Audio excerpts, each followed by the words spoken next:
Good. It's your boy Pat the Designer back at it again. We got the lighting right finally. We're lit in the studio. You don't look We like got you're in the back kids. rooms anymore.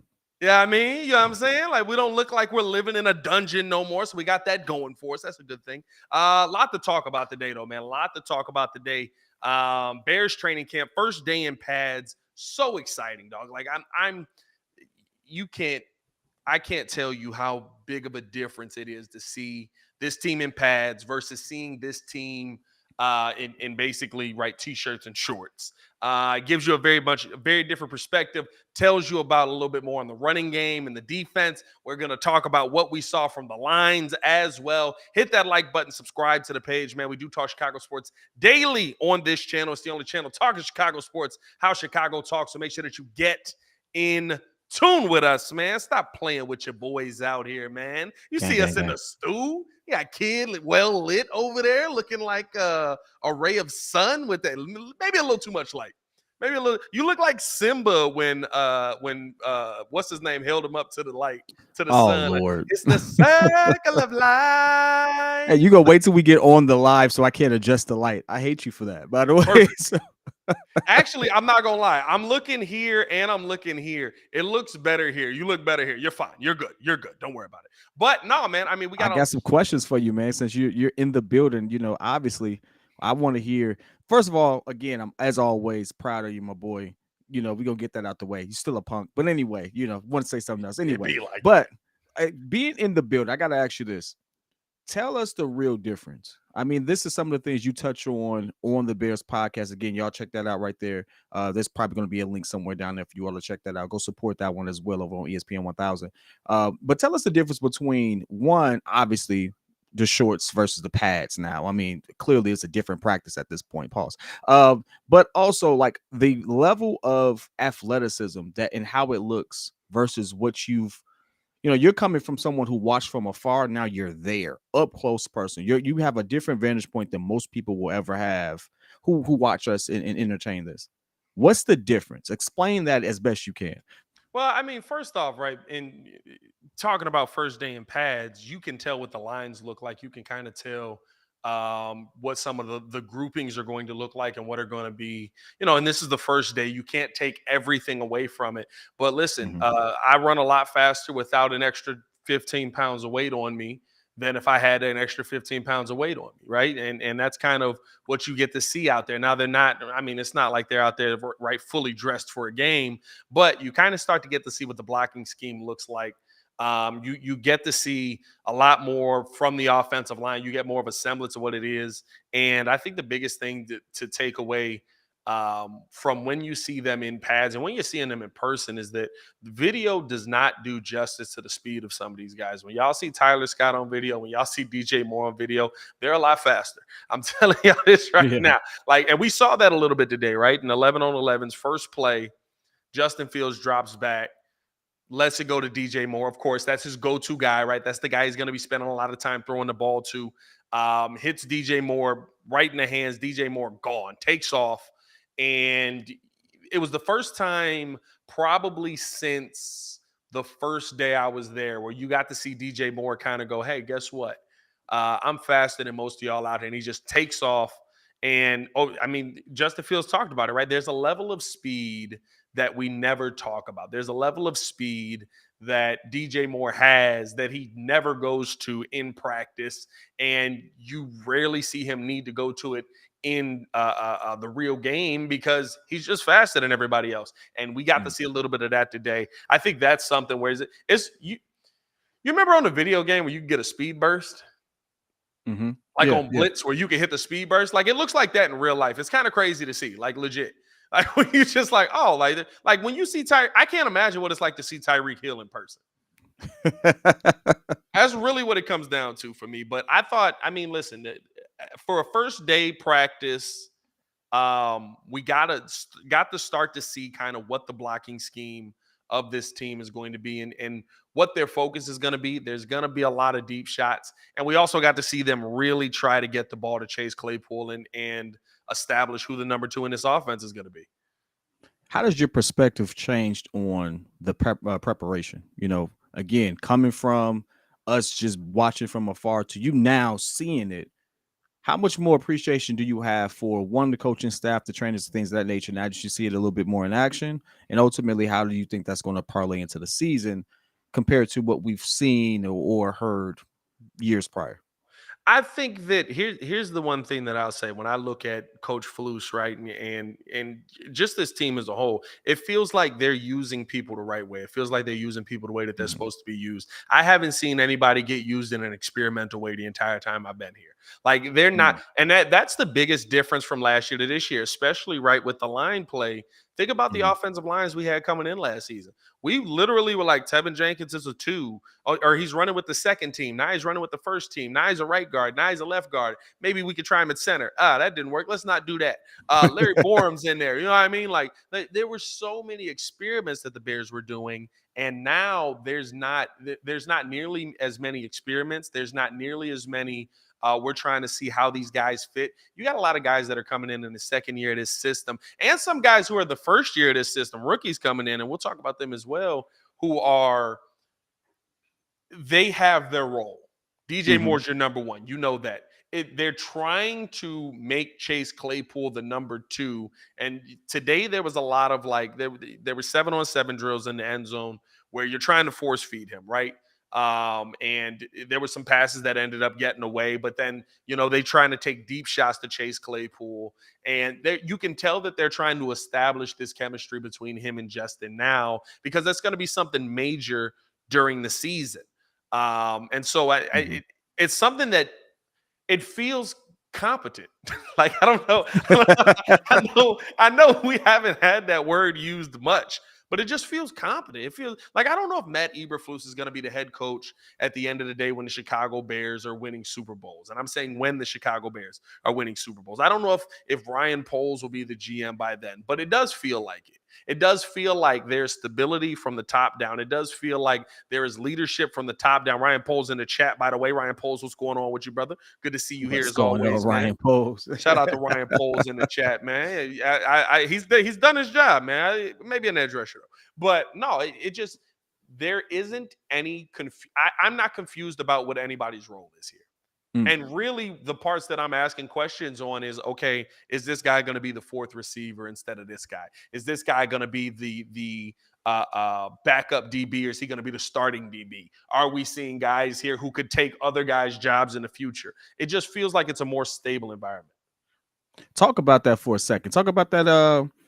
Clearly, that the wide receiver room is something we ain't really seen our wide receiver room realistically, even when we did have wide receivers in there, because we ain't really had the people to throw to them. So Yeah. talk about that dynamic, right? You saw the 11 or 11 707 drills, things of that nature. Talk about what you saw from that. Obviously, we know DJ Moore is going to be a stud, but let's get into the other people. Like this is the first time I've heard Chase Claypool's name positively almost. Like let's talk about what he looks like out there. I am positive on Chase Claypool. The only gripe I have on Chase Claypool is I feel like he doesn't utilize his size the way I want him to. But it's the first day of training camp, and there's things that the coaches are going to teach out of him. But Chase Claypool has all the talent in the world, and you can see it. I think people don't. By the way, hit that like button, subscribe to the page, man. Do talk Chicago sports daily. I think Um, people don't recognize how much talent he has because you know who he reminds me of. This is going to be a tough comparison. Oh A Lord. better version, a much more further improved version, but he reminds me of how Patrick Williams is. He doesn't realize everything that he can do with the size that he has, because a lot of times for me, there was a couple of balls that are thrown where to me I want to see Chase Claypool high point him. Basically go up at be big. Like what's the play? Be tall. I bet I got that. You know what I mean? Like that's all I want to see him do. And a lot of times we see Chase Claypool try to catch it here, or he's trying to do one of these here, which you're taught to catch it in your chest. I'm not telling you not to do that, but there are times where, right, like there was a play today, Justin basically throws it into triple coverage. As a quarterback, right, you never want to throw it into triple coverage. But if you do throw it into triple coverage, you want to have the guy down there that's 6'5" that can go up over everybody and make one of two decisions. I'm going to stick my hand up here and grab this mug, or I'm going to bat it away from the rest of the defense because I'm bigger than everybody else down here. I Mhm. feel like we don't see Chase do that enough. But Okay. with even all that being said, you can see Is the that evident? I don't Like, know if is that it's one of those, like, what we perceive, like, if we were that big, like, if I was that big, everyone has that thing. If I was 6'4", this, that, and the other, I'd be trucking people, this, that, and the other. Or is it more of a he just has his own way? Let's say I like to use the word finesse. I don't want to play soft. Let's say he has like a finesse. He goes about his game in a way with a certain level of finesse that ultimately we don't think fits his body type. Like, what are we really he's communicating? definitely not a finesse guy. Okay. Tyler Scott said it best. He runs his routes like people are in his way. He has no problems being aggressive. I just to me, I feel like he doesn't use his height to the most potential. It's not to say he's not using his height, but right, like think of a guy like DeAndre Hopkins, right? He's just bigger than everybody else. Or how Megatron usually has a very big difference in That's a size. huge difference right How there. how Pause. Megatron used to be, right? Like you think about Chase Claypool 6'4", probably 6'5". And Is when it you see him, he looks every bit of 6'4", 6'5", right? okay? So a 6'5" receiver to me is gonna do what? I could just throw this mug up there, and you should be able to go out there and say, I got it, don't worry about it. Boom, we come down with the ball, or I'm gonna just knock this mug away. To me, that's what I want to see him do more times than not. And I feel like he goes in with the I'm going to let the ball come to me. I'm going to catch the ball in my chest, which is Mm. very slot receiver mentality type of player. And it's not, I don't think it's something that will stick with him his whole career. I actually think it's something that the coaches probably will eventually get to a point where they're like, listen, you just have to do this. So And you're I like think he has he coaches in runs the place that will. route aggressively, but he doesn't go to the ball aggressively. He doesn't get to the highest point of the ball. Gotcha. Okay. Like think about like Steve-O brought up a great name. Think about Brandon Marshall. Brandon Marshall when he got the ball. Yeah. Like you were just like, oh God, like what I'm gonna do. Hey, but Like, B Marsh is a different dude. Like, I mean, he even interviews aggressively. So I mean, like, but that's the you know thing, what I'm saying? Chase. But when you see Chase does everything aggressively, except TikTok. He does everything. Like when he's running his routes, if you're in his way, you're not in his way. Mm. So it's just one of those things to me where I just want to see him. Like you can, it's almost the Jaylen Brown conversation, right? Like I'm not going to throw out a good wide receiver because there's one issue with him. I think he's going to have a very good impact. I think with Justin Fields having DJ Moore on the other side, um, there's just going to be times where Chase Claypool is going to have an ability to get open and he's going to find his way into the end zone because of how aggressive he runs.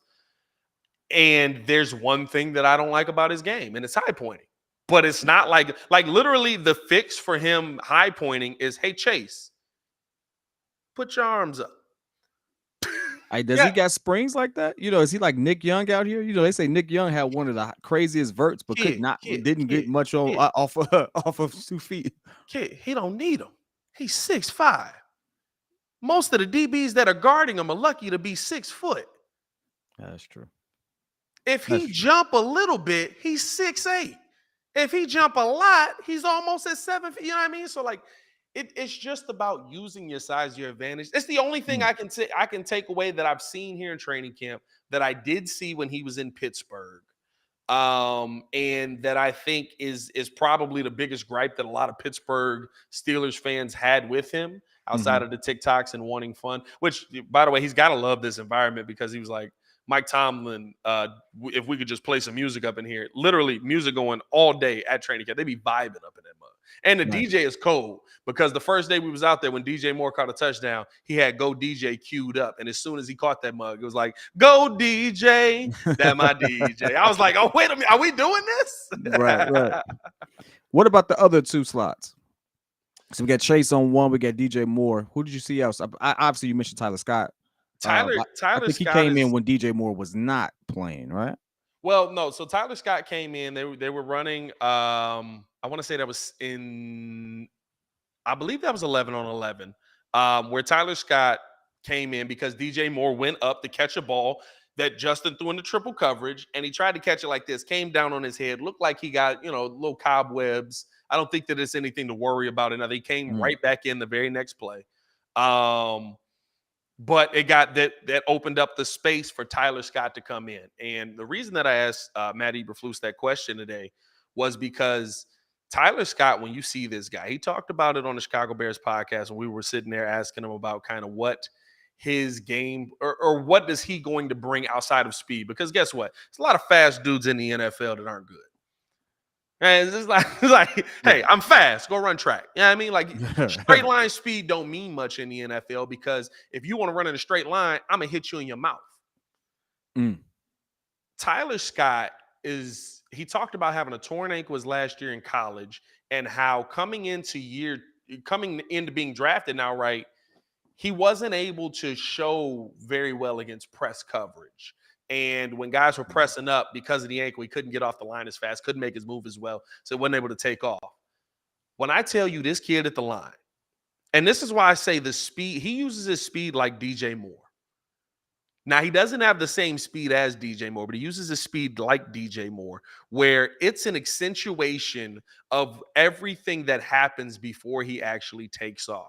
So at the line on the left side, I want to say it was Kyler Gordon that was guarding him.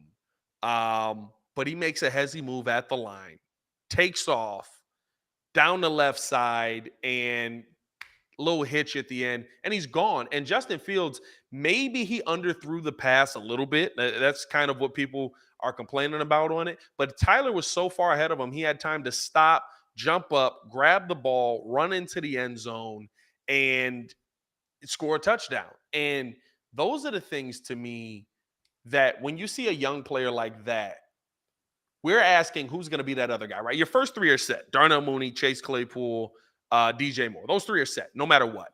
Yeah. You're asking yourself who's going to be 4, who's maybe going to be 5, right? And we talked about Equanimeous St. Brown. I think the Bears will probably take 6 wide receivers into the season. Bayless Jones has showed out well, and Tyler Scott to me has proven one thing that Bayless has. And while Bayless he's having a really nice camp. He's making some really good plays. And he's catching the ball much better. He's catching the ball much better this season. Looks like he knows where to be. Tyler Scott looks like a guy that can be in there on every play. Bayless Jones to me looks like a guy that you can put out there for every play, and you're going to do some things with him so that you can't simply tell what he is. But he feels like he's going to be that Tariq Cohen end around guy. I'm going to cut up the middle and just make something happen out of nowhere. That type of player. And so it's not a slight to him. It's just, I just feel that Tyler Scott right now is a little bit ahead of Bayless just because I think that he's doing more to get himself open than just be fast. Oh, you ain't saying nothing. I'm not gonna disagree with, because right now you know how I feel about Bayless. So anyway, He's having a good camp though. I'm not gonna lie. Like he looks from the time I said cut him, he looks 250% better. He looks like an NFL wide receiver. but not better this guy. Exactly. There you go. Talk to me now. Talk to me. We talked a lot about the wide receivers. Let's talk about the person getting them the ball. But before we do that, let's talk about any tight end play. And you see anything like there? Who's having a good camp? I know you spoke about this previously, but just on this show, who's having a good camp so far? Who surprised you? I don't think you have many surprises there, but it's just camp too. In his first day. No, I'll give you a surprise. Honestly, tight end play was okay today. I mean, like they were check down guys. They did some okay things. It was nothing crazy, which is what you want them to be. You want them to be the safety blanket for Justin Fields, and they were. Cole Kmet was out there. He was fine. The surprise for me has been Terrell Smith. Bears took him in the 5th round. Remember, we all talked about Tyreek Stevenson. Yeah. Tyreek Stevenson, number 1 guy. Tyreek Stevenson, he's going to be the number 2 next to Jalen Johnson. It kind of felt like that was his job to lose. But when you saw today and Tyreek Stevenson spoke at the podium today and said he did some things basically that the coaching staff felt were rookie mistakes. And right now you're seeing Terrell Smith run with the ones. Out of Minnesota, Steve-O, yeah. Terrell Smith. You're seeing him run with the ones. And he had a play today where I want to say it was PJ. It might have been Justin. Justin, I believe, throwing it in there, trying to fit it in between 2 guys. Ball bounces straight up because Tyler Smith I'm sorry, Terrell Smith comes in, gets his hand in there, pops the ball up. Eddie Jackson right there, boom, pick. They run down to the other side, and he's just having a really, really good camp here early. And I think that it's something that you have to really focus in on because there's one of two storylines here. There's one of two storylines. One, Tyler, or there's too many T's on this goddamn team. Tyreek Stevenson. Too many T's on this team, bro. Listen, you go get some of that too. You know what I mean? Tyreek Stevenson, to me, will work his way back in, and you might have gotten a steal in Terrell Smith. So now you're talking about a DB room that has depth.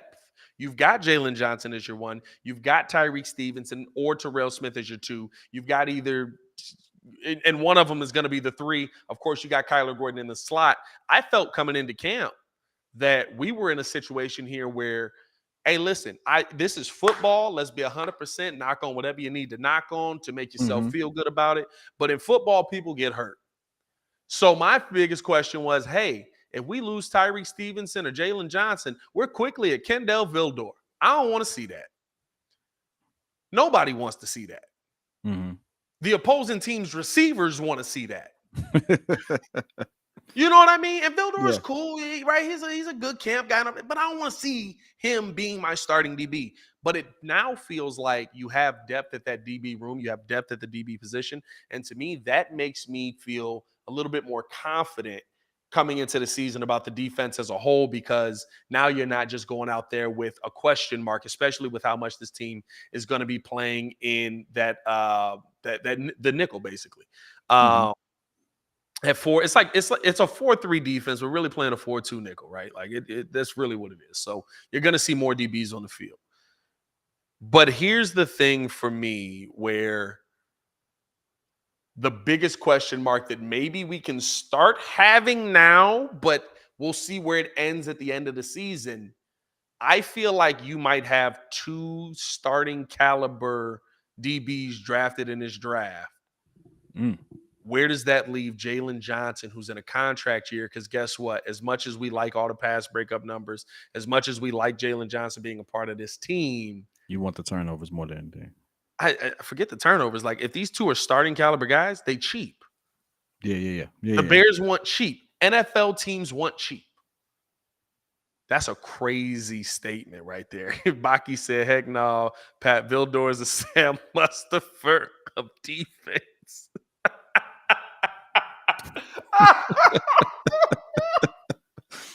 By the way, those are the chat's comments. No one on the breeze. Well, you know what? Nah, bro. Hey, listen. We're gonna keep it a buck. Nah, we keep it as a buck. Hey, listen, this is the thing. I told McKee to his face, right? I told McKee, I was like, listen, bro, I know you cool with Olin. I know y'all train Mustipher. I know Musty is your guy. Musty was not good. He was very musty. And we just came to a consensus on the show that sometimes Olin Kreutz might just have to show up and beat me up for saying it, but I got to state my opinion. Like, I don't want to get beat up. Like, he a big dude. Like, we're going to have some issues. We're going to have to move some furniture around here. You know what I mean? Like, hey, listen, I told you how that's going to go down. Hey, right. Yes. Listen, ain't no lockers in this mug happening right now. Right. This ain't high school, my G. Hey, but I just was like, bro. Hey, we going to catch you at 3:00 if that's what you talking about. Hey, dog. But he was just so we going to keep it pushing, man. We going to keep it pushing. Hey, tell me a little bit about let's keep it defense. What are you seeing from Javon Dexter? One of the people who was reported to have had to show out today. What did you see from your vantage point? You know what? He's adjusting to his role pretty well. He's going from a penetrating or a 2-gap style defense to a penetrating style defense, and he seems like he's adjusting well to it. In the one-on-ones, he looks good. And I mean, like, listen, that's all you can hope for at this point. It's day one of pads. I'm not sitting here losing my mind on anything that anybody's doing, Facts. but it's good to see him be able to create some pressure, be able to force the pocket back a little bit. I think at this point, right, when you look at the defense versus the offense, defensive line is usually going to come in a little bit more prepared because their job is more so just to go versus the offensive line, who I have to rely on 4 dudes standing next to me on either side, unless you're a tackle, and then you got one side that's just you by yourself.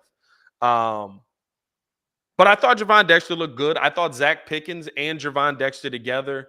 The first thing that you really get out of it is these guys are huge. Pause. Yeah, I mean, like these guys are It's large crazy. men, bro. It's the only way to say it. Like I don't know what else to That's tell you. Yeah, crazy. I mean, like we can have whatever jokes we want, but like it's just it is what it is. And so when you see them out there, He was overwhelming. you see them really wreaking, just being, just being the guys that they look like rookies, but it looks like they're getting the system quick enough to feel good about them heading into the season. Now, with that being said, Andrew Billings and Justin Jones are still the ones running with the ones. Yeah. So you also have to take that into account as well. For me, when I look at kind of where this team is defensively, the thing that stood out to me the most was the fact that there was a couple of plays. There was maybe one play where I want to say Deontay Foreman ended up getting through and scoring a touchdown on the run, but down into the red zone, that defense was stifling the run. Something that they were 31st at in the NFL last season. Jesus. And this is coming in with a offensive line that was pretty good at run blocking last season. So you've got those two combinations. It was good to me to see the running game be able to stand out. Or I'm sorry, the run blocking game be able to stand out. Of course, we want to see the offense. We want to see the offensive numbers, but it's a lot easier to score and win games when the other team isn't able to run it for 150, 200 yards a game against you. Mm. First day, like you said, first day of pads. We're not gonna get too crazy, but we talked defense, we talked receivers. Want to save this part a little bit last before we transition to something else. How's the ball getting to him? How's Justin looking?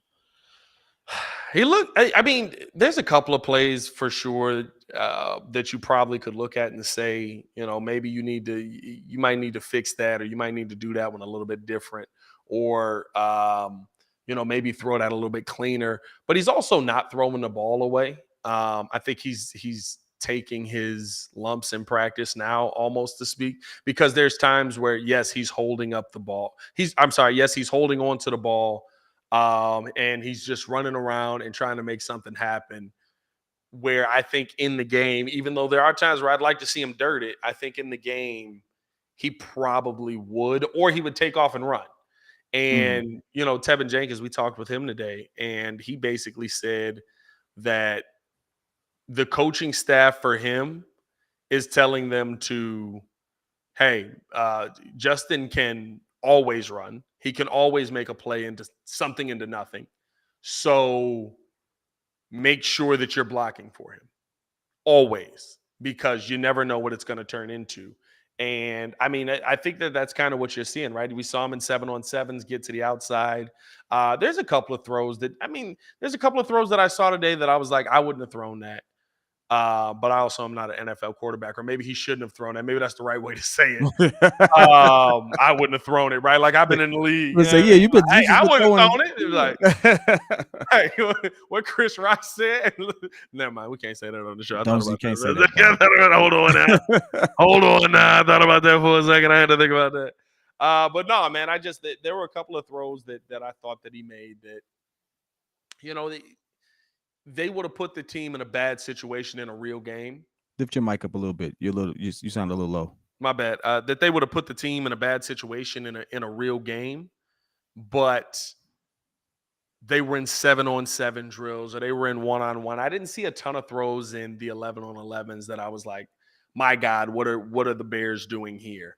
And so I think there's the real conversation coming out of day one of pads to me is that there's a confidence here. And the one thing I do want to get into as well, some people getting a little too confident. You know what I mean? Like, not too confident. Like, there's a confidence here in this team. There's a confidence here in this offense.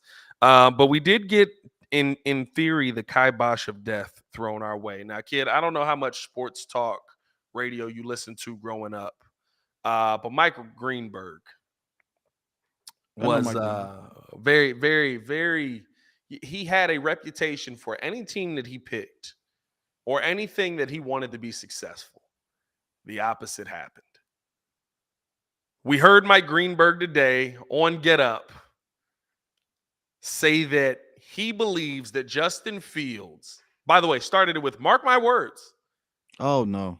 Justin Fields will be the next superstar quarterback. Watch it end up being Jordan Love, thanks to him. Jordan Love did make a nice deep pass today too in one-on-ones, but we won't speak on that. But no, I just it's funny. It's funny, right? Because I think it's the weirdest part in the world. The weirdest thing ever is that the cool thing now to do is support Justin Fields, believe in Justin Fields, believe in, understand. Oh, now all of a sudden after the season is over, right? All these guys are understanding because you don't want to be looked at like Colin Cowherd. Now, listen, I think Colin Cowherd is a terrible analyst. I think he's a hot take guy, and Really? on the side of stuff that I'm on, right? People love him because people watch him, and so he's great at entertainment. I can't take anything away from what he is as an entertainer, but I can't stand listening to the guy because he talks on things he doesn't know about. Yeah, I mean, I would never come in a room and sit here and tell you that I know everything that's going on with the Chicago Blackhawks right now. But if you brought me a Blackhawks topic, I'd do a little research before I went and ran my mouth about it. Yeah, you know what I'm saying? So, with all that being said, it feels like now the cool thing is to everybody jump on the Justin Fields bandwagon. And not to say I'm gatekeeping, but I kind of don't like it because y'all wasn't here last season in an understanding position when he had Byron Pringle as his number one. You know what? I'm on that with you. And you know what my position has been? My position has always been not to fall in a trap of praising so much that we set the bar so high, we set our expectations so high that we don't allow room for improvement. And that's Yeah. the biggest thing that I have. And I've seen it happen to a lot of different athletes across multiple sports. But I've seen it happen in Chicago several times. I've seen By it the way, happen hit in that like button. We football. got 82 people in this mic, 17 likes, bro. Hit that like button. Stop Man, playing hit with us. that What we like doing button, bro. right now? What we doing right now? I like Colin Cowherd. I'm not gonna lie. I agree with a lot of what he says in some sports, right? I really don't look at him for any other sport. I do feel him on some of What his sport football do you takes. look at Colin Cowherd for? I can't even tell you what sport he specializes in. I would assume NFL. I thought NFL and NBA were his jam. Definitely not NBA. It's no way. I mean, Have no, you he's seen not some of like Colin Cowherd's? Have you seen some of Colin Cowherd's top 10 NBA lists out here, dog? I saw his list, and you know why I respected his list? He had a really thought out explanation for him. Where some people will put up a list and they just like, that's just how I feel. And I was like, yeah, well, that's why it sucks. But if he had a point, he explained it, and I was just like, you know what, I disagree. But the simple fact that you thought this out, or somebody wrote it out this well for you, I can see how you got to that conclusion. I just don't See, I just disagree. And that's the beauty of sports talk. Like, I don't have to agree with you. But if you have tangible, or if you have enough evidence to support your claim, whether I think is right or wrong, I can get with that, because at least I know I'm not talking to a casual. See, this And the that's how tough I feel part, about right? Colin. Here's the tough part, though, right? Because I can sit here and explain to you till I'm blue in the face why the metrics would tell me that Patrick Williams is going to be a top 20 NBA player next season. And I can give you all the statistical analysis that says if the Chicago Bulls do this, he'll turn into this and he'll make this happen. And now it's still a load of bull crap. But I can sit here and make an argument for you that technically would make sense based on what statistical analysis is. No, you heard that Jerry Stackhouse and Gilbert Arenas conversation? Hey, bro, listen. Hey, This is listen. Hey, all I'm you saying average is, 7 points this season. You're gonna average 9 points this season. You hey, are not making a 10-point jump. Ain't no way in the world, y'all. If anybody said that Patrick Williams is gonna be a top 20 player, hey. and they are accredited sports writer, or they're someone known within the YouTube space, go ahead and block their channel, dog, because that's just stupid. That Hey, man bro, listen. averaged 10 points this season. He gonna average 13 points next season at most. Stop playing with your boy. Anyway, 13 would be good. We 13. I'm feeling good right now with what we got right yeah, now. he If could he have averaged averaging, 13 hey, if he before he's averaging passing up all them 13, shots. But if he anyway, averaging 13, that mean a couple of times we getting 17 points per game out of this man. That's all I'm saying. You know it what I is mean? what Like it is. that means once a week we probably getting 17 points per game out of him. We feeling a little bit better. But my Hey, point listen, is, I can give you statistical analysis, or I can give you a breakdown of all. Like you can skew anything to look any kind of way. That don't that's mean you true. know what I you're give you that. talking about. And here's the thing: how Colin, and I don't want this to become a slander fest on Colin. It was more so just a joke to say, like I feel like because he came out so hard against Justin Fields and called him a bust. Now everybody else is like, oh, Justin's feelings might have been hurt by that. So now we have to try and console it. Because here's the issue, right? Here's the issue. Justin This is Fields this shouldn't have is been what hurt. this is what Kwame Brown did to Sports Talk. If I'm a Oh credit Lord. Kwame Brown for anything, this is what Kwame Brown did to Sports Talk, and it goes in, and it's because of all the Ben Simmons and all that situation. Now we're worried about if players feel bad about bad performances. Now we're worried about, and not we, but like now when you hear national sports talk, we're worried about if players are upset about what I said about the player. We're not worried about if what I said about the player is true. And I can't follow that. And that's how the national, because now, right, all of a sudden, say Colin Cowherd says Justin Fields is a bust. Well, now if Shady McCoy comes out, says he's a bust. Now if Stephen A. Smith comes out, says he's a bust. Now if right, like everybody's on it, oh well, now you're causing him issues in his personal life because everybody thinks that he sucks. Well, you know how you prove those people wrong? You know how people have proved them wrong forever? You want to know what they said about Kobe Bryant on the way to multiple championships? You know what I mean? You know what they And said about Kobe I Bryant can't after get he down. airballed 3 times in a playoff game at Right. I 18? just can't get down with I have to overcorrect with somebody. Now, listen, I do agree. Maybe Mike Greenberg really feels this way. And I'm not saying that he doesn't, but it's the overcorrection that we're seeing from everybody in sports talk right now. And I'm somebody who really does believe Justin Fields should be a 4,000-yard passer this season. I'm telling y'all, I'm Yeah. sitting here, I'm watching it. I'm watching what DJ Moore is doing. I'm watching how literally Justin Fields is going through his reads quicker. He's literally, like, I'm telling y'all, if he can go through his reads quicker, and on top of that, he's still like, I think people think like him being a passing quarterback means he can't use his legs no more. Like, you still not gonna catch him. Like they're And not so for stagnant me, beans. It's like this is not like one of those old Tecmo Bowl games where it's like my QB can only do one thing at a time. Like, yeah, no, you can do a lot of stuff at the same time. they I, didn't put the code in for him to do that yet. He done man, got the listen, code I'll in. say this. I can't. I'm with you. And I'm also against this whole cancel culture behind it. You can't cancel people that don't want to be canceled. Now, some things, Some you things know, you can get canceled some for. Like, things you is an gotta relax. extreme. All right. I don't want people Some to sit people want to there. go too far, right? Some Yeah. people want to be like, you can't cancel me. And be like, Yeah, oh, like just like N-word on Kanye went on TV, a huh? That's road what we doing? a road that it was like, hey Kanye, you're doing too much too soon. All right, you went too far. All right, that's a cancelable thing now. You He's done in a did too weird much. space. But He's like in a some weird people will sit space. there and they just stand on what they believe in, and it's like, hey, Yeah. you can't cancel that. And Yeah. so at the end of the day, I'm sorry that Kwame Brown feels that way. You know what? I'm happy that you was able to buy your mother a house on the golf course. That don't mean you lived up to the spot that you got drafted in. You a bust. At the end of the day, Patrick Williams ain't lived up to number 4. I don't care what the scenario situations are. You're a bust so far. That's just how that works out. Doesn't mean you won't have a great career. Won't mean you won't have a long career. You can be a journeyman. I don't care what you are, but there's still opportunity for you to play. The way Justin Field played initially, I can see why Colin Cowherd say he's a bust. But And see, guess what? my issue with Colin is saying he's a bust with no context. And Colin was also the dude that was like all of a sudden riding for him and had no idea who was on the team when we traded for Chase Claypool. Remember the Armstrong clip? You know what I mean? You got Claypool. You've got now Darnell Mooney. You've got Armstrong. You've got Who's that? Who the heck is that? That don't even sound like there's not even a player in any sport right now named What the heck Armstrong. is Like, we talking did about? BJ's son make it to the league and I missed it?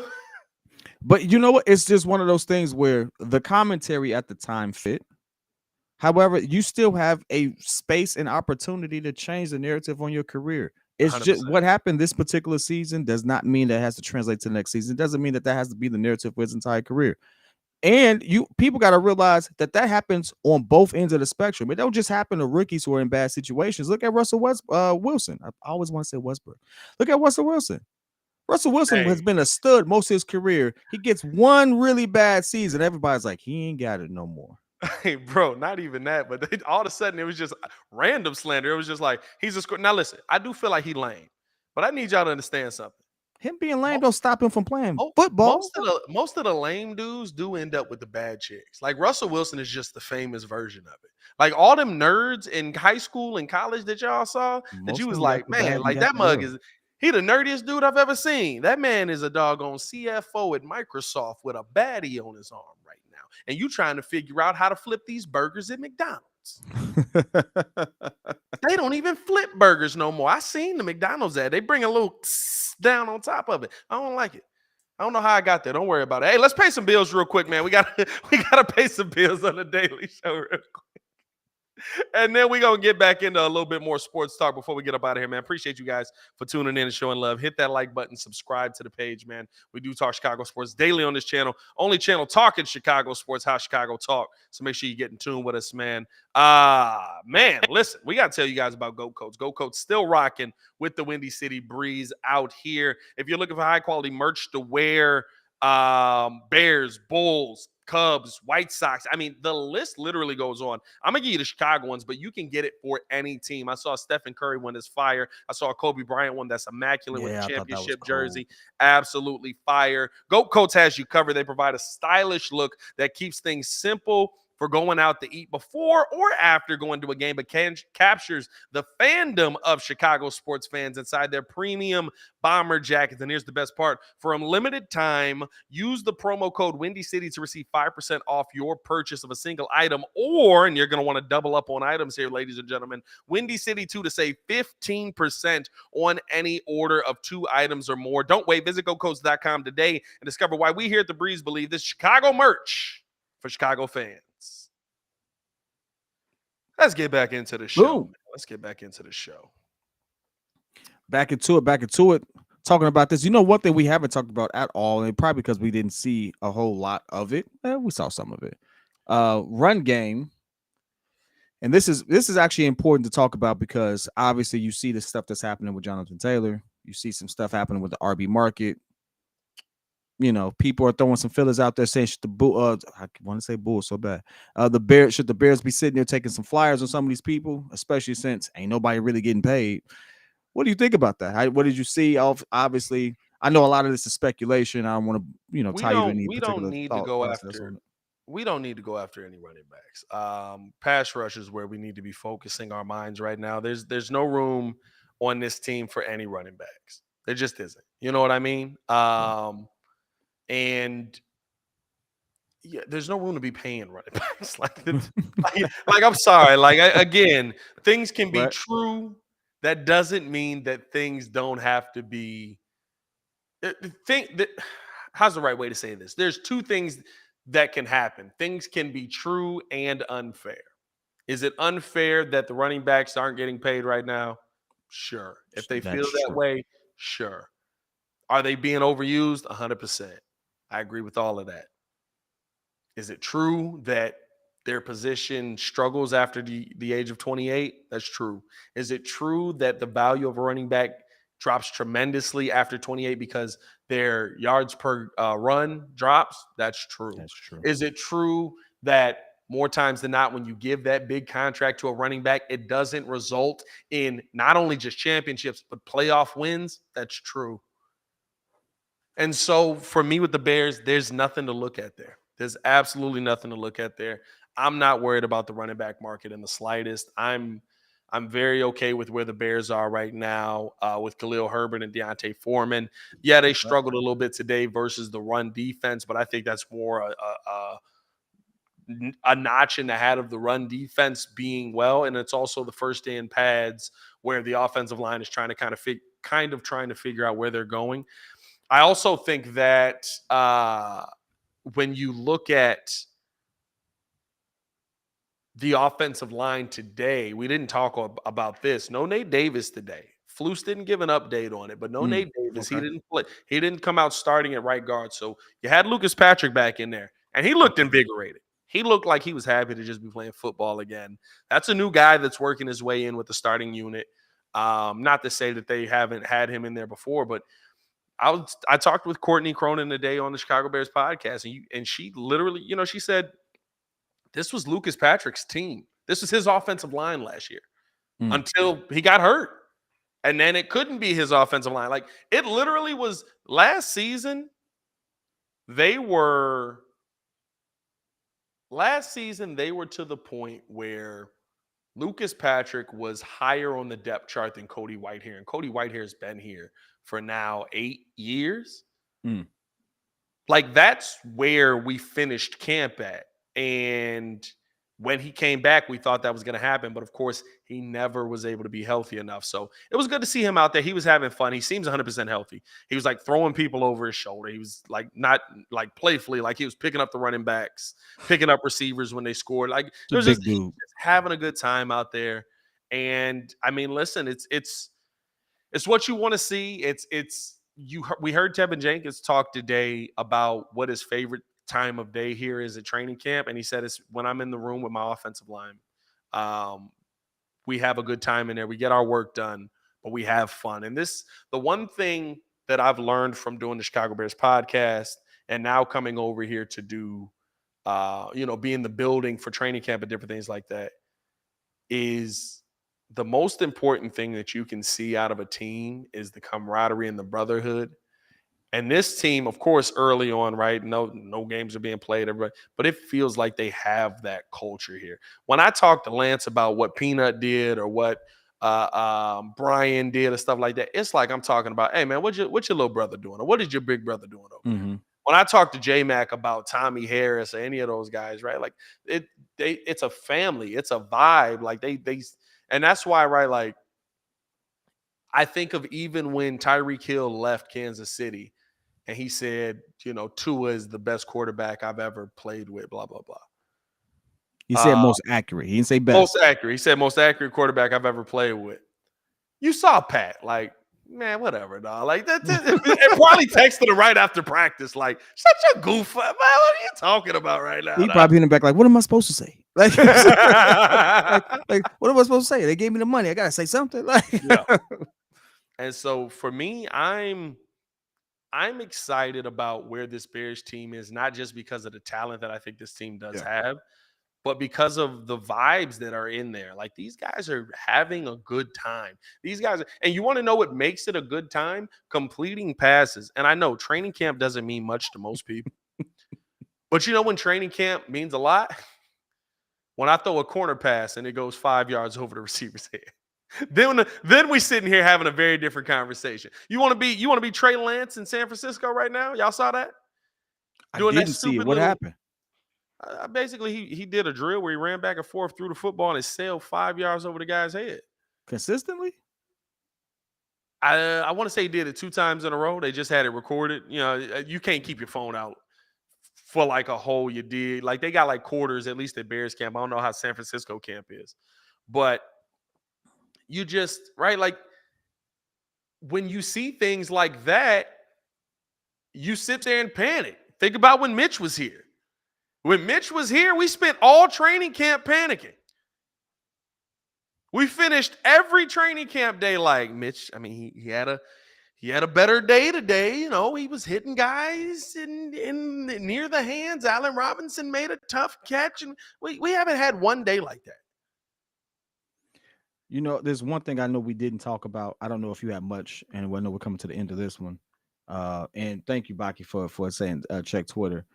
But anything about Roy being claimed by the Bears? Did you get a chance to even look into that? About who being claimed by the Bears? Bravion?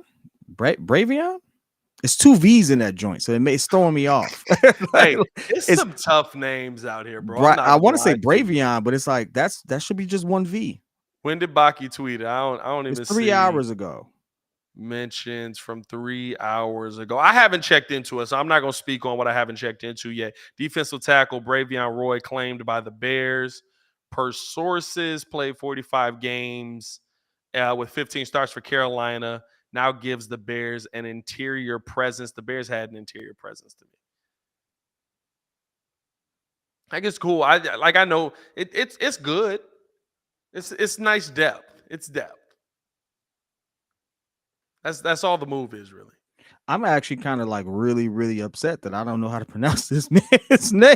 I'm Bravion like Roy. Bravion or Bravion, because it's y'all gotta understand. Brav is BRAV. Vion is like it. Hey, what Rondo said? He said, he said, "Hey, where Rondo come from? What's going on with that?" My mama was just making stuff up.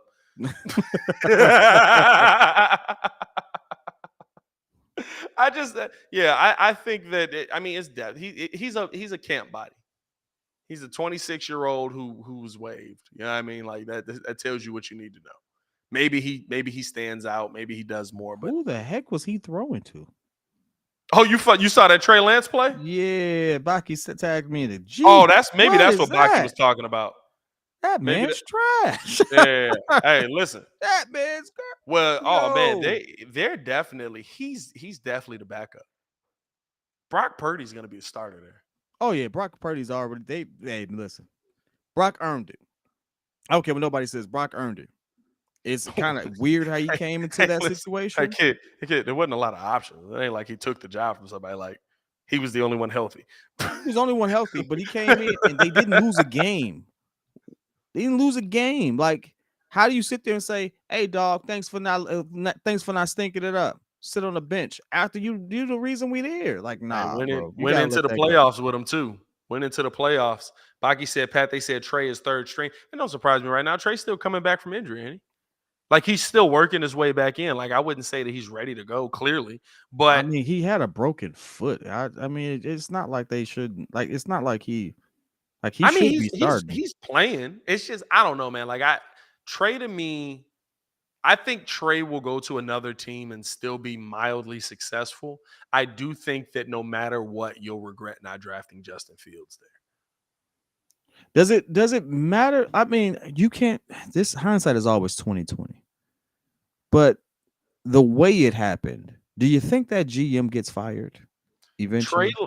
I give y'all this, right? Because they traded a lot for Hey, him. hey, Bears fans. Payback is sweet Oh Jesus, here we go. because Trey Here we go. Lance is San Francisco's Mitch Trubisky. Nah, Mitch is better. Mitch is Actually, better. Trey Lance is worse. It's Mike Glennon. He said Mike Glennon, isn't he? Trey Lance is worse. Because he still gets paid all that money. Mitch Trubisky has a winning season. Has a winning record, actually. Nah, I think it's on the other side now after Pittsburgh. He was losing a lot there. Well, I'm But talking about for the Bears. oh, for the Bears, yeah. No, Has a but winning Mitch Trubisky is actually got a playoff record. He don't have a win, but a record. Like yeah, I mean, like Mitch Trubisky has things that you can look at and go, "Hey, man, maybe there was hope somewhere," and then there was none. You have no idea what Trey Lance can do. No clue. Hey, you know And what I though? love Hold on. I gotta give some pushback on that one. Because Trey Lance does have several touchdowns. They put him in for some gadget plays, this here and that and the other. He has some promise. Him getting hurt is not on him, right? I'm not gonna put that on him. I think what you just said would be very fitting for Jordan Love. because Jordan Love got drafted and then Aaron Rodgers still won MVP and all that stuff. And you see him there after sitting behind one of the best QBs who've ever played, and we still don't know what the heck he's doing. That's kind of one of those things there. I can't sit there mainly because he got hurt. I don't think that's fair to down a player because of how he got hurt. He broke. It ain't like he just sat there and was like, "Oh, my head hurt." No, he broke that joint. Like Facts. so I Facts. gotta keep it a spade on that one, dog. I can't let But that one ride. right, if he was doing the things in practice that made them feel confident in his game, if he was doing the things in the game that made him feel confident, they weren't confident in him being the starter coming into last season. They just didn't have a choice because they drafted that mug so high. If he were doing the things that they felt confident that would translate onto the field, he would still be the starter. Even with Brock Purdy winning, even with like Kyle Orton was winning games with the Bears, and they still said Rex Grossman's our quarterback. Why? Because we drafted Rex higher. You know what this is gonna be different. It's not me being a contrarian to what you're saying at all. But what I do feel like Brock Purdy and some other individuals, I think what's the other kid on Mac Washington? Jones. Oh, on Nah, Washington, I like Mac Jones. I think Mac Jones is he'll be he's just in better a this bad year. situation. Like, but I always thought he was one of the better QBs in He'll that be draft. better So I don't this care what year. nobody say. On Uh, Washington. Who? Washington, Tyler Heineke? like I'm not saying like oh, but their story, like when they got their opportunity, look at how they showed up and how they played and stuff like that. Heineke had a nice little run. Yeah, but the thing with guys like that is, right, there's always that ceiling. There's always that this is what I can get to. Now with Purdy, right, the team is the good thing about San Francisco, the reason that they can do this, It's so it's stacked in insulated. a system they It's have. insulated. Like Yeah. literally, like they probably could get Mike Glennon out there and he couldn't screw it up. Here's the thing. I don't think that you can put a ceiling on those particular players because the looks are different. I'll tell you this right now. And that's This is how like the looks are this is totally how different. good San Francisco is. Mitch would win. I believe that. Mitch would win there. I believe that. I don't think at any point anybody left believes that Mitch Trubisky is a good starting quarterback. Like he's probably your best case He's a scenario in the bottom league tier right starting now. quarterback in this league. He's probably your best case scenario for a good backup, right? He's probably your best backup in the NFL right now. I give you that. In that situation in San Francisco, Mitch Trubisky would win. Mitch Trubisky would win playoff games. Because you have a lot of things to hide deficiencies. But so here's my point though. People like Taylor Heineke. Forgive me on Tyler, whatever. You know, it's weird. It's a weird one. It could be Heineken, Heineke. I don't know. We'll figure it out. But whatever the situation is right there, the one thing I would say is third string people who are drafted in those positions or undrafted in some of these cases, they don't get the same opportunities, they don't get the same looks, they don't get the same reps, they don't get the same the treatment period to be that guy. So it's a very uphill battle, even from a psychological standpoint. You see this a lot in basketball. Like there's some people who could really, really hoop, but they don't get put in the same positions to kind of showcase their particular skill set. And so you never really know what they're about because they never get the same opportunity. Whereas if you have a kid who comes into the league, any of these leagues, both leagues, and he comes in as a stud, no matter how bad he looks initially, there's always that give him some time. Give him some time. On the flip side, it's like, well, this kid we have no hope. So he could be out there balling. But the moment he makes those mistakes, we see that's why he's a third stringer. When it's like realistically still one INT. It was just one bad possession, stuff like that you would have given that leeway there. The psychology behind it is better. It's a book that I read about it.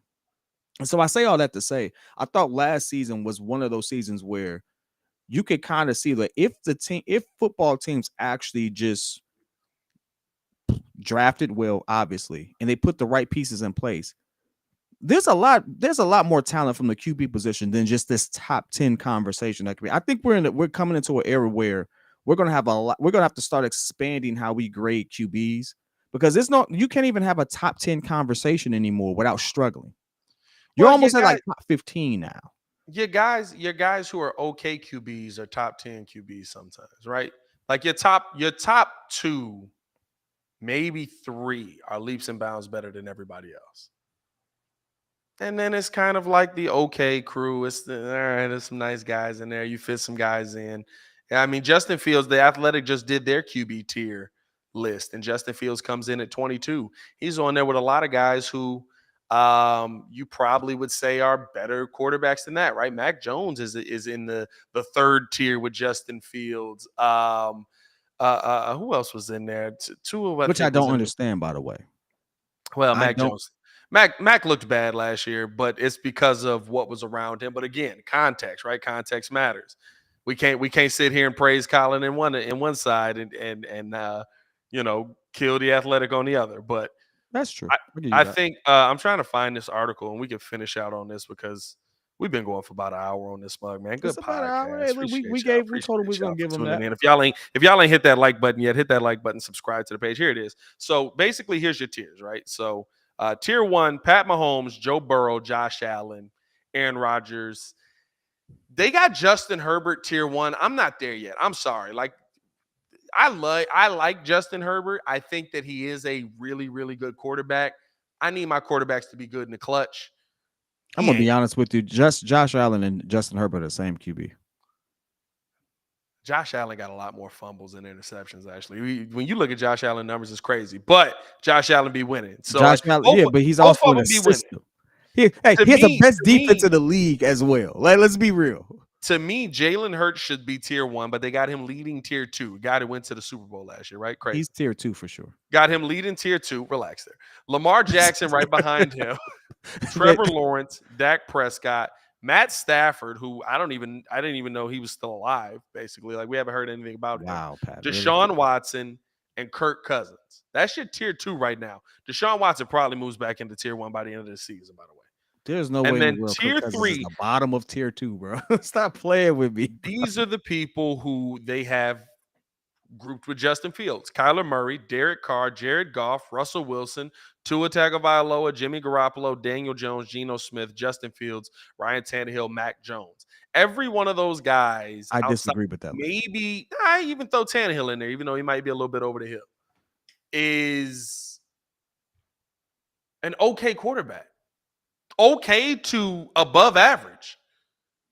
Like legit. And Russ. so One bad season does not make Russ okay or bad Russ, player. He had a Russ, bad season. Russ had a historically bad season last year, though. Like it was pretty awful. He had a historically bad coach too. Now he'll Even bounce Sean back. Payton was like, he's bad. No, he'll bounce back. No, He's back. I knew that. As He's soon back. as they hired Sean Payton, I was like, he's back. Like, don't even book it. Sierra's gonna be twerking. Everybody. Hey, hold on, wait. Who else did you put in tier 3?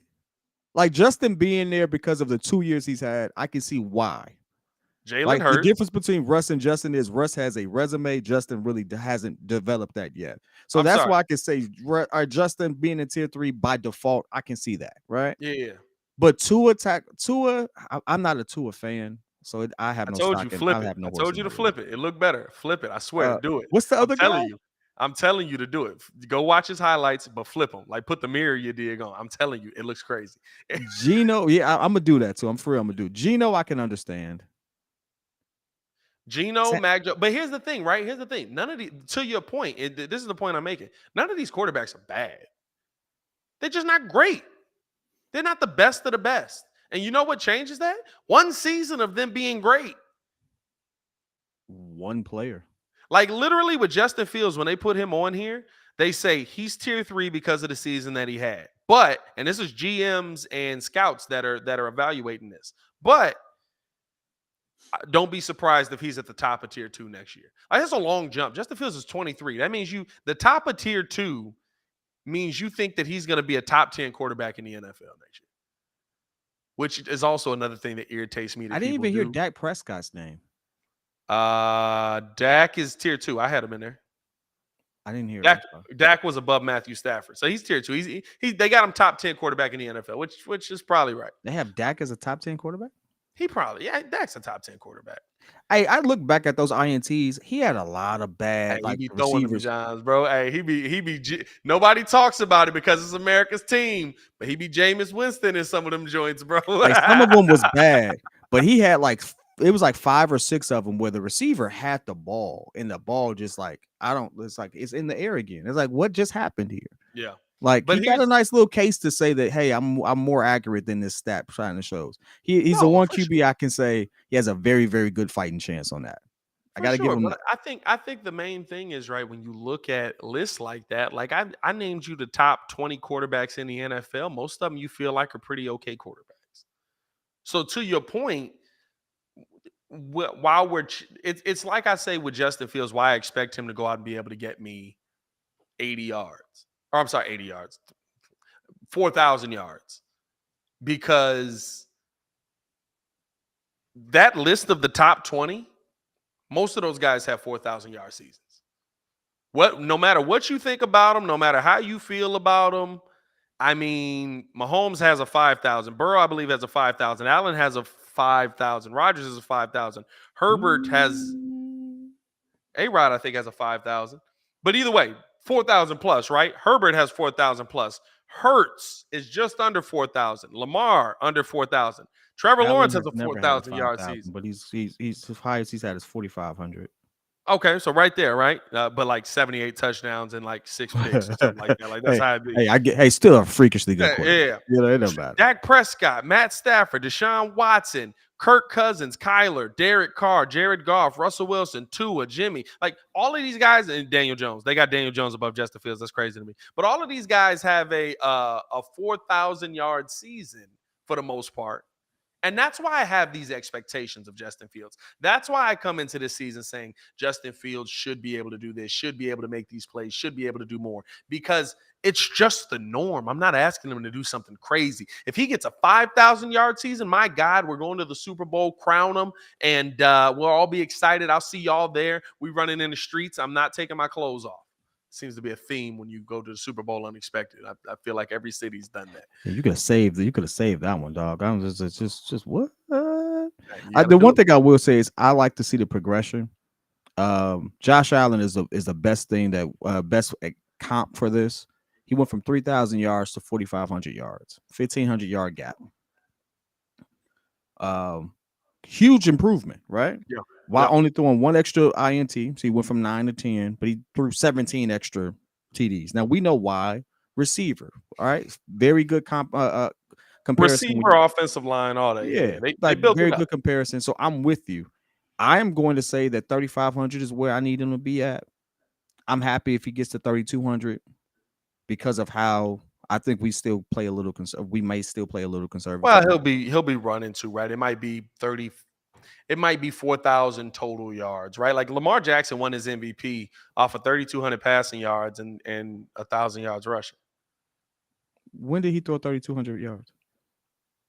Lamar Jackson's MVP year, he threw 3,200 yards, or 31 and some change, whatever it is. Like that's Lamar. Like it's nothing crazy. He also had like, what do you have? 40 touchdowns a 36 year? INT, 36 touchdowns, 6 36 INT. touchdowns. You know what I mean? Like it's nothing crazy to say, but that's his MVP season. Yeah. So like I can see Justin Fields having a successful season in that manner, but I don't think that he will have a successful season like that because Lamar Jackson did that without a DJ Moore. So to wrap it with a up, subpar O-line. yeah. So to wrap it up, I put this up here just because I feel like it came full circle. Do you think ultimately that Justin will be superstar tier going into or coming out of next season? I believe that Justin Fields will be viewed as a superstar because I believe that he'll be the first quarterback that looks good in a Chicago Bears jersey. Now, does that mean that he's top 5?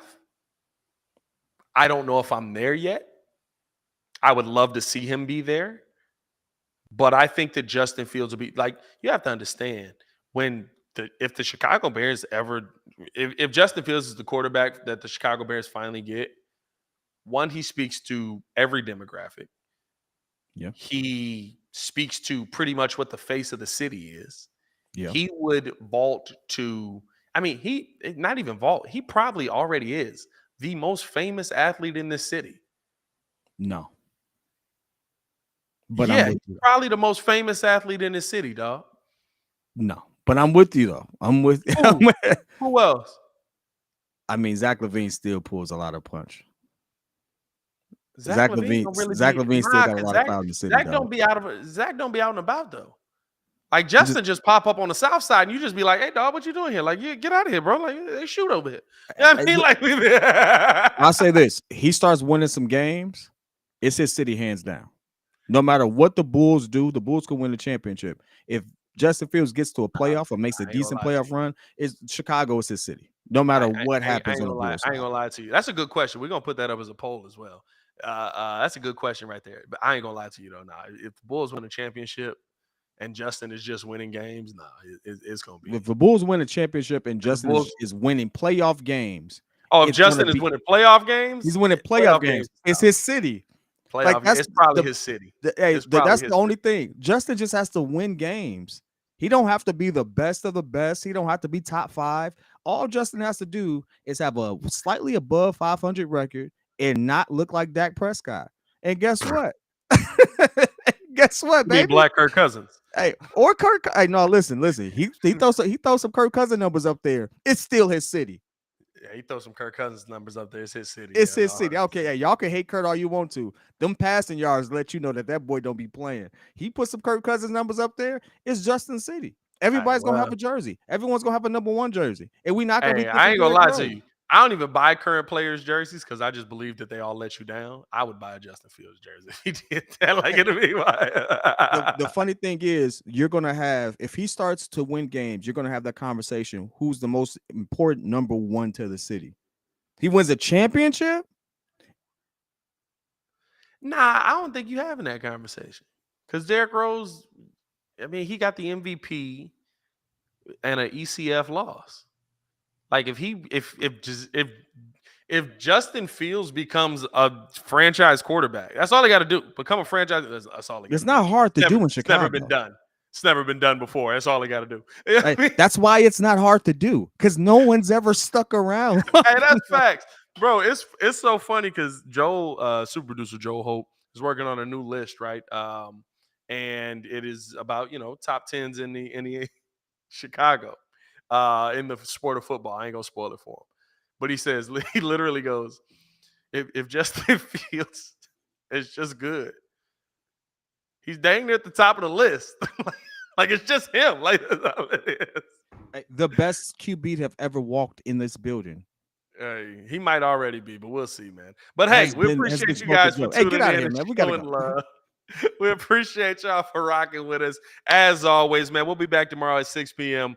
breaking down what I saw at training camp. I'll be at training camp tomorrow. There's no practice Thursday, and I won't be there Friday because I got to record the Chicago Bears podcast over by Dare. But we'll be here all of those days at 6. The Daily Show is back. Stay tuned in with us. Stay locked in with us, man. Hit that like button. Subscribe to the page. And if you missed part of this and you just want to listen to it on the go, we also have the podcast side as well. So tune in with us on that. As always, man, for P Kid, it's your boy Pat the Designer back at it again. Y'all stay safe out there, Chicago. Windy City Breeze.